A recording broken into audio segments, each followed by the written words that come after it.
Hello and welcome to Times Aerospace TV's first monthly defence update for the emerging markets of Africa, the Middle East and West Asia. The programme is brought to you thanks to the support of our sponsors, the World Defence Show.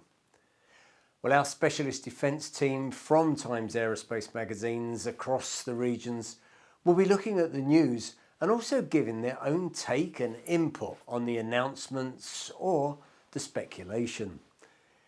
Now, I'm joined here this week in the studio by our legendary defence editor Jon Lake, who is twice winner of the Defence Journalist of the Year in the Global Aerospace Awards and is the former editor of the World Air Power Journal. He's got 37 years of defence journalism behind him and has written more than 40 odd books. Well, he puts me to shame. And from Central Europe today, but shortly heading off to Abu Dhabi to prepare for IDEX, is Alan Warnes, who was 13 years the editor of Air Forces Monthly before joining our team. And from New Delhi, Jay Menon, who has covered the defence beat for GBP at air shows in Asia and the Middle East, and has been a regular contributor for Aviation Week. We will be meeting other members of our team as well in future programmes. Now, of course, it's not just Alan Warnes who'll be heading off to Abu Dhabi in February, when the defence's largest event in the region, IDEX, kicks off for February the 21st. Our UAE editor, Jill Stockbridge, reports. Thanks, Alan. Well, since the lockdown started almost a year ago, defence and aviation shows from around the world have been cancelled. But here in the UAE, the country's Ministry of Defence and General Command of the Armed Forces have been working together to ensure COVID-safe protocols are in place and that the biannual IDEX and NAVDEX exhibition and conference will go ahead. On 21st of February, all roads lead to Abu Dhabi, where visitors and exhibitors will gather. Organisers say that in addition to many official delegations, experts, specialists and decision makers from across the defence sector will be here for the event. A number of warships are also currently making their way up the Gulf, heading towards their moorings alongside the Abu Dhabi National Exhibition Centre. The growing importance of the defence industry to local economies in manufacturing terms will be apparent. The Gulf states have been investing in their indigenous industries, and we fully expect to see the UAE's own Edge, demonstrating artificial intelligence and relentless innovation in their autonomous products. It's great to be back in show business. Well, the UK is one nation that can't wait to get out there. 50% of the UK's defence export goes to the Gulf region. And earlier, I spoke to Mark Goldsack, the head of the UK's defence exports, about just why IDEX is so important for Britain. The fact that it is going ahead, the fact that we are able to look forward to what I think will be a really exciting show, is a testament to two things, I think. First of all, is the resilience of this sector of industry, which has been determined to work through the challenges that we've seen and find that curiously hybrid mixture of solutions to not being able to mix in the traditional manner. But the most important thing is that we're taking a show that's always been a very significant part of the global stage as far as this sector is concerned, and we'll be picking up on it at a moment when it's never mattered more to the global supply chain to be able to talk to each other, understand where each other sits at the moment in terms of the impact of COVID, of budgets, of the various global challenges that we see, and then to talk to each other about solutions. And of course, the GCC are a key part of that. So they are central. And you've seen, I think, from just the public speeches that have occurred, the visits that have occurred over the past 12 to 18 months, just how determined the British government is to make sure that we do stay very close to our closest friends and allies around the world. The GCC is part of that network. It's a really key part of it for us. We are strategic partners. Well, you can hear a lot more from Mark Goldsack in our special Insight report, which will be out on Tuesday. In that interview, he outlines the UK's approach to meeting Vision 2030 plans for partnership and military industrialisation. Now, one aircraft that has been in the news as far as the Middle East is concerned is the Lockheed Martin F-35, which was selected by the UAE and was a last-minute contract signing as President Trump left office. Well, let's go to Jay Menon, who's been monitoring the situation. Well, thanks, Alan. The UAE is waiting anxiously, or rather eagerly, to hear whether the contract for the F-35 fighter signed on the final day of Donald Trump's presidency and supported by the Israeli government will be honored by the new Biden administration. UAE on January 20th had signed off on a deal to purchase up to 50 F-35 Joint Strike Fighter aircraft and 18 MQ-9 Reaper drones from the United States. It all happened after the UAE and Israel announced that they would normalize relations back in August 2020, and particularly since they signed the Abraham Accords. And moreover, after the United States assured Israel that they will have the qualitative military edge in the region. As it stands, UAE is poised to become the first Arab state to acquire the F-35 fighter aircraft from the United States. And there were a lot of doubts before the deal, but the Biden administration has yet to signal that it has any plans to reverse the deal. Okay, thanks, Jay. Well, as Jay says, it's anxious moments. What we know is Joe Biden's administration has decided to review the decision. But when and if the US government will make a firm decision is unknown. Importantly, though, let's not panic. It's worth remembering that arms sales are usually subject to review if there's a change of administration, a point that was made clear on Wednesday evening by US Secretary of State Antony Blinken. It was also supported by the UAE ambassador to Washington, Yusuf Al-Otaiba. He told us that the UAE understands perfectly the idea of the review, but has taken the opportunity to remind the US that now is the time to allow the UAE to maintain a strong deterrent to aggression. In parallel with new dialogue and security cooperation, it helps to reassure regional partners, he said.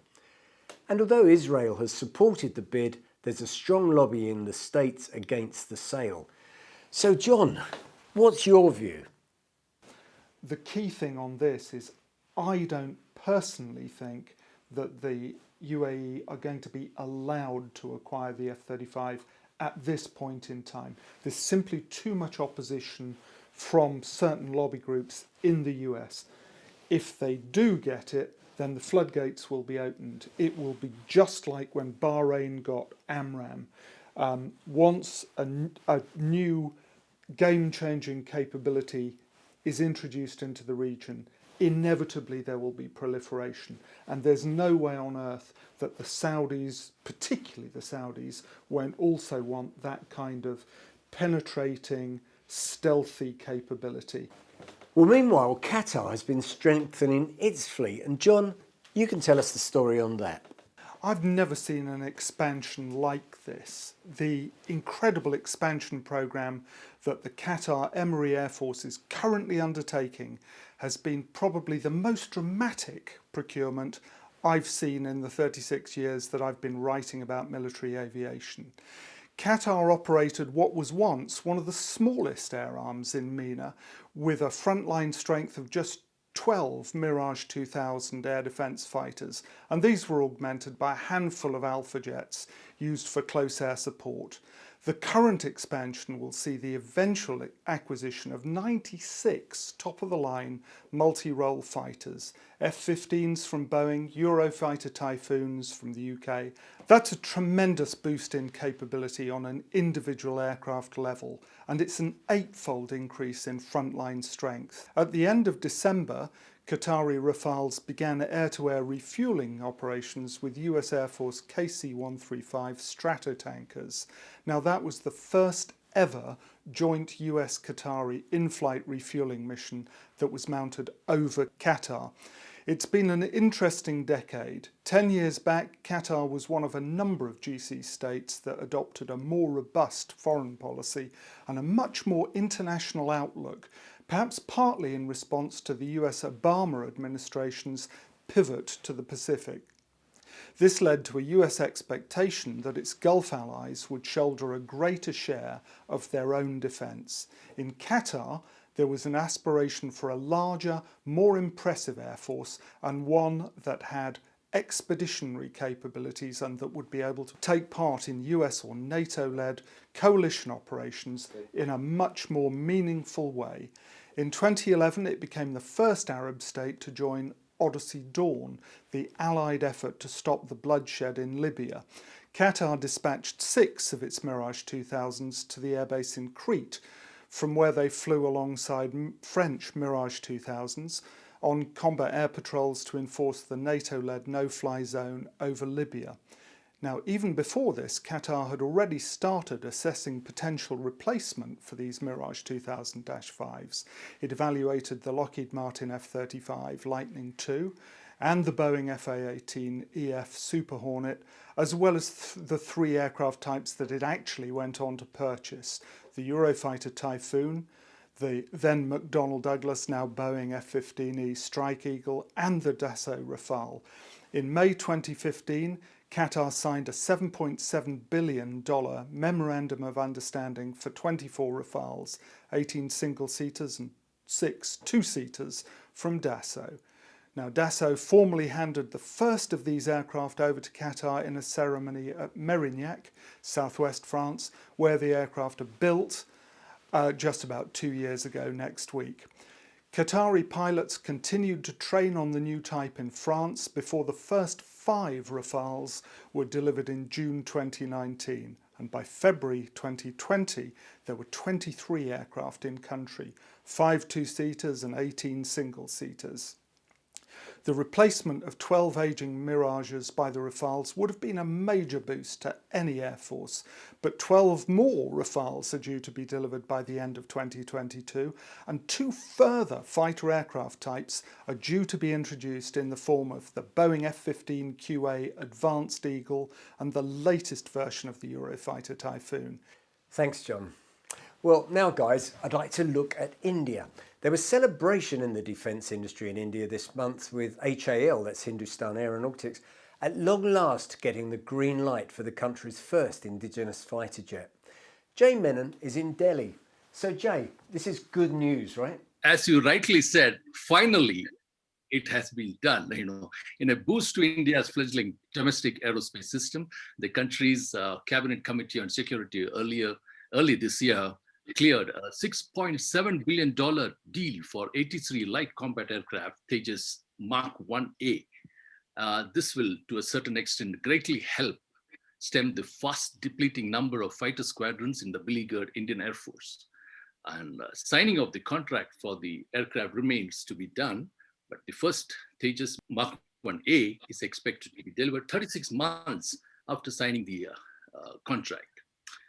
But however, our sources have indicated that all 83 jets, which include 10 Mark 1 trainers, are slated for delivery in January 2024, December 2028 timeframe. Do you think the government is right behind it now? That's right.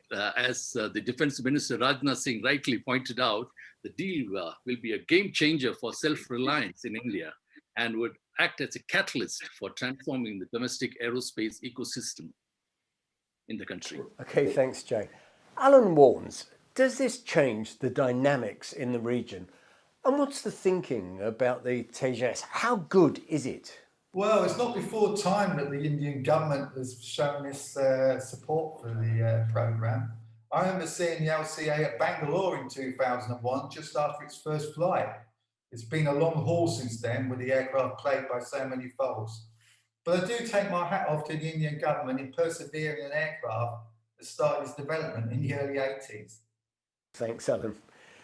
So, John, let me come to you. Jay said that this order for 80 aircraft to arrive by 2028 will stem the fast depleting number of fighter squadrons in India. Is this enough? And what should the Indian government be doing? It's not enough. They are retiring older aircraft types at a rate of knots, and they are far short of the target strength of squadrons. And then last year they retired the last of the MiG-27s. The MiG-21 Bisons are looking embarrassingly old, and there's already a shortfall. And while the induction of new TAAS aircraft will help to fill the gap. It will leave India short of its target, and crucially short at a time when, with China breathing down India's neck on that frontier, they actually need a lot more, and particularly aircraft that can operate from those hot and high bases in the mountains up on that frontier. Almost certainly the Indians will need to embark on another major procurement. Now, they have things planned, but the pace of military aircraft procurements in India have traditionally been glacially slow. Well, with all the new aircraft coming through, training's taken on a new impetus. Alan Warnes has been working through the lockdown on a new special report for the whole MENA region. Alan. Yeah, I've spent a lot of time researching the subject in recent months. So in the first part of the report, I look at the training platforms and simulation options available out there. But in the second, review how the Air Force are being modernised. I talked to many aerospace companies working in the region and retired many military personnel too, with my focus on training fighter pilots. We're set to see around 200 new combat aircraft delivered to the Middle East over the next 2 or 3 years. Even more if Saudi Arabia and UAE is expected to acquire the Lockheed Martin F-35A. In North Africa, the pace of purchasing hasn't been so hectic, although both Morocco and Tunisia have embarked on modernisation programmes. All this new fighter hardware with new cutting-edge avionics, systems and weapons are expensive, not just to purchase, but to operate as well. For example, the operational cost of flying a twin-engine fighter will be between £60,000 to £80,000 per hour. Yes, an hour. Maybe a little less for the Super Hornet F-16s and F-35s if all goes to plan. Remember too that the more you fly an aircraft, the quicker its airframe will expire, and the sooner the very expensive power plants will need to be overhauled or replaced. So rather than burn money, Air Force commanders realise that simulation and synthetics are a cheaper route to train new pilots than flying the actual aircraft. But simulators aren't just going to be involved in training just fighter pilots. They'll run through the veins of all flying training. There are some that say screening aircraft will be a thing of the past, and this could be done on a simulator. With data analytics, you can see if the student has the psyche to fly, thus shaving off more added expense, but the training possibilities are enormous. Then, of course, there is the opportunity to link simulators at all the different air bases, so interoperability can be trained, and not just to fighters. You can practice tactical training with AWACS, SIGINT, COMET platforms, helicopters, just as you would do during an operation. Trying to get all these flying assets together normally would be very difficult, but the sim gets around that at the same time as saving so much expense. The report will be out with the February issue of Arabian Aerospace magazine and will also be available at IDEX. You should also be able to see it online as an ebook on the Times Aerospace websites for Africa in the Middle East. Now finally, we head back to the United States' involvement in the region and another of Donald Trump's last-minute orders that could affect East Africa. John. Certainly will affect East Africa. As one of his administration's final actions, US President Donald Trump ordered the immediate withdrawal of virtually all US troops from Somalia. This follows similar efforts to reduce US forces in both Iraq and Afghanistan, and it reflects President Trump's view that US military interventions have been costly and ineffective. An unspecified number of US troops will be redeployed to neighbouring countries to allow them to continue cross-border missions. US Army General Stephen Townsend, the commander of US Africa Command, has said that America is not withdrawing or disengaging from East Africa and that it remains committed to helping its African partners to build a more secure future. We're repositioning, but we will maintain the ability to strike this enemy, he said, when US forces mounted a series of attacks against al-Shabaab compounds in early January. While American ground forces completed their withdrawal from Somalia under Operation Octave Courts, US Air Forces flew intensive missions, showing that any attempt to disrupt the US departure or to attack the withdrawing forces would be met by overwhelming force. US Air Force aircraft already deployed to the CENTCOM region stepped up their operations, and a formidable joint task force was stationed off the coast, including the supercarrier, the USS Nimitz, and the amphibious assault ship, a kind of mini carrier, USS Makin Island, which embarks an amphibious ready group supported by US Marine Corps F-35B Joint Strike Fighters and AH-1Z Cobra attack helicopters. Well, thanks, John. Thanks, Alan and Jay. Next week, look out for the launch of our TATV News and Current Affairs programme, where we get behind the news headlines in the aviation, aerospace and defence sectors across our geographic markets of Africa, Middle East and India.